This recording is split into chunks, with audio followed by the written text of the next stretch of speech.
Welcome. Today, we're going to take a closer look at two of the most important acts of worship in Islam, the daily prayer and the annual charity. We're going to use our source material to really unpack their meaning, their history, and how they're practiced.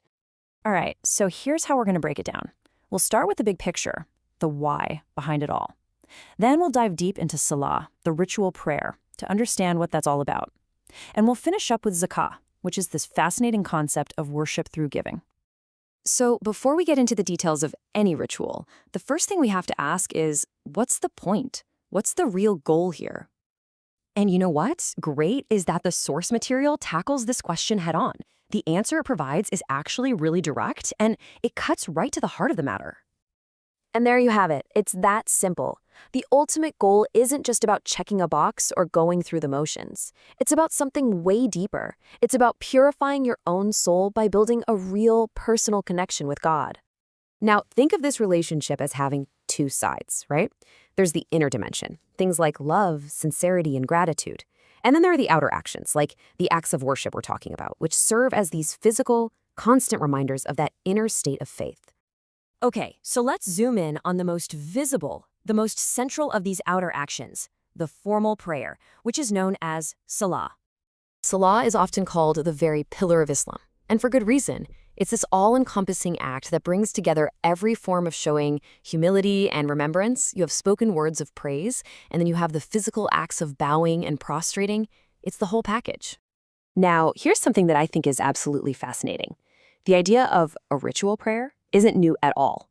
It's pretty much as old as religion itself, showing up in ancient Hindu hymns and Christian invocations. The Quran actually says it was taught by all of God's prophets, was a huge part of Abraham's faith, and was then revived and given its final form by Prophet Muhammad. So, what does this prayer actually look like in practice? Well, the whole process kicks off even before the prayer itself, with the crucial step of purification. And there are two ways to achieve this state of ritual purity. The standard way is wudu, or ablution, which involves washing with water. But what if you can't? Say water is scarce, or you're sick or traveling. Well, there's a really interesting alternative called tayammum, or dry ablution, which uses clean earth to symbolize that very same act of purification. And this lays out the physical rhythm of the prayer perfectly. Once you're in that state of purity, you move through this set sequence of postures. You stand, you bow, you rise from the bow, you prostrate twice, and then you sit. Each movement is a distinct physical expression of humility. Now, that entire sequence of movements makes up one single unit, which is called a raka'ah.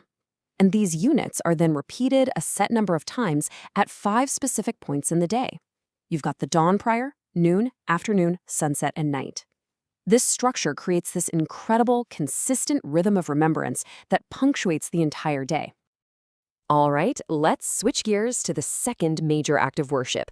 This is where the focus really pivots from that personal, direct connection with God to a person's role and responsibility within their community. We're talking about Zakāh.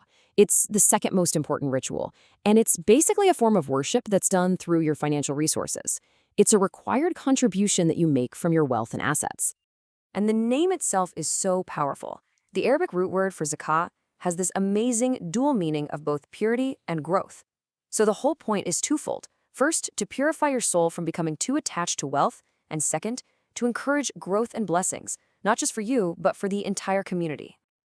So what are we talking about numbers-wise? Well, the rates can vary a bit for things like agricultural produce or livestock, but for most of the wealth that we accumulate, things like savings or business assets, the standard annual rate is fixed at a pretty modest 2.5%. So where does that money actually go? It's channeled into a whole range of societal needs. We're talking about supporting the poor and needy, funding public welfare projects, helping travelers in need, freeing people from debt, and even covering the salaries of state employees. It functions really as a built-in social welfare system. So when you step back, you can see this incredible synergy at play. You have the daily prayers, Salah, which build this personal, consistent life of remembering God. And then you have the annual charity, Zakāh, which takes that spiritual commitment and turns it into a tangible social responsibility. And all of this leaves us with a final, really big question to chew on. What is the real-world impact of these structured, repeated rituals?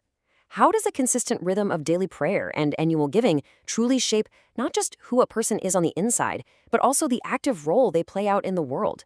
It's definitely something to think about.